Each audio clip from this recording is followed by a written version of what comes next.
Hello everyone and welcome back to Auto Diagnostics 254, a show where we take confusing car stuff and make it click. Today's episode, how power gets from your engine all the way to your wheels and how you actually stop once it's moving. No jargon overload, I promise. Let's get into it. Picture this. Your engine is spinning like crazy. But on its own, it can't just be bolted straight to the wheels. There is a whole chain of parts in between, and together, the whole chain is called the transmission system. Think of it like a relay race. The engine hands off power to the gearbox hands off power to the shaft, and then the shaft hands its power to the wheels. Each runner has a job. Let's start with the star of the show, that is the gearbox. Its job is simple in concept.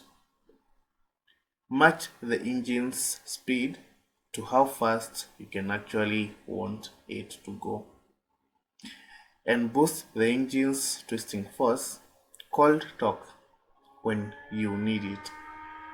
That's why you need low gears to get a heavy car moving from a stop, and higher gears once you are cruising. There are two flavors here. A manual gearbox, meaning you pick the gear with a stick and a clutch pedal, and an automatic gearbox that does all the job for you. You pick drive or reverse, and it handles the rest using a torque converter, which is basically a fluid coupling that smoothly connects the engine to the gearbox without any jolt. Now, here is a question. If the engine is always spinning, how do you ever change gears without grinding everything? Now here is a question. If the engine is always spinning, how do you ever change gears without grinding everything to bits? That's where the clutch comes in. On a manual car, the clutch temporarily disconnects the engine from the gearbox. That's literally what is happening when you press that left pedal. It lets you swap gears smoothly, and it lets you pull away from a stop gradually instead of lurching forward like a roller coaster launch. Automatics skip the clutch pedal because the torque converter does that disconnecting job automatically, using fluid instead of a mechanical link. Okay, the power has made its way through the gearbox. Now what? On a classic rear wheel drive car, it travels down a long tube called the propeller shaft, sometimes just called the drive shaft, running from the gearbox all the way to the back wheels. But here's the clever bit. Your car isn't rigid. It flexes over bumps, and the axle moves up and down on its suspension. So this shaft can't be one stiff rod. It needs universal joints at each end, which are basically flexible hinges that let the shaft keep spinning smoothly even at an angle. Front-wheel drive cars use a similar idea with something called constant velocity joints. Alright, powers reached the wheels. Now let's talk about the opposite problem. Stopping.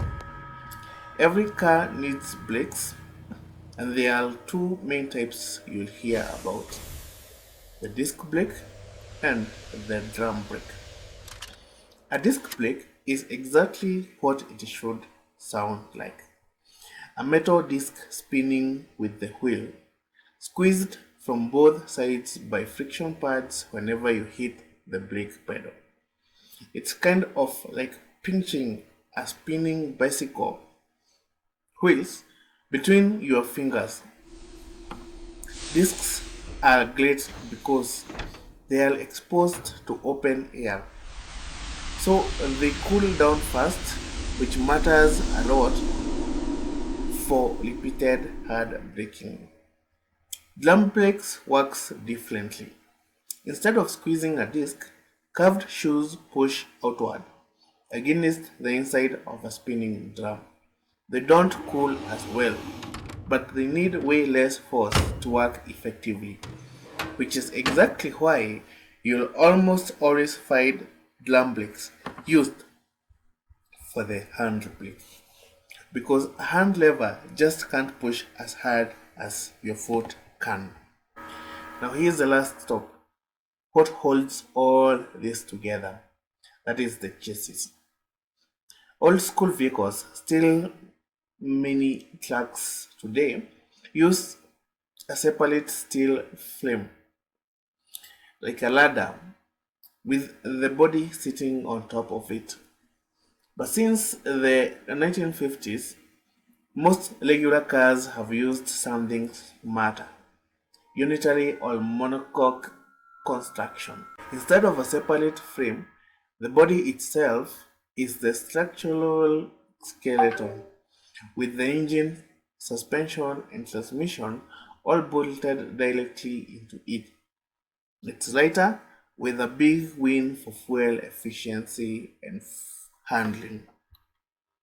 And of course, none of this runs without electricity. A generator spun by the engine powers your lights, wipers, indicators, and every electronic system on board. And it also tops up the battery, which is there to run things when the engine is switched off. The next time you start your car and pull away, you'll know exactly what's happening under your feet. The clutch disconnects, the gearbox picks a ratio, the shaft twists through its joints, and the wheels turn, all before you even reach the end of your driveway. That is it for today on Auto Diagnostics 254. If this helped, click share with somebody who is still afraid of what's under their car's hood. And see you next time. Thank you.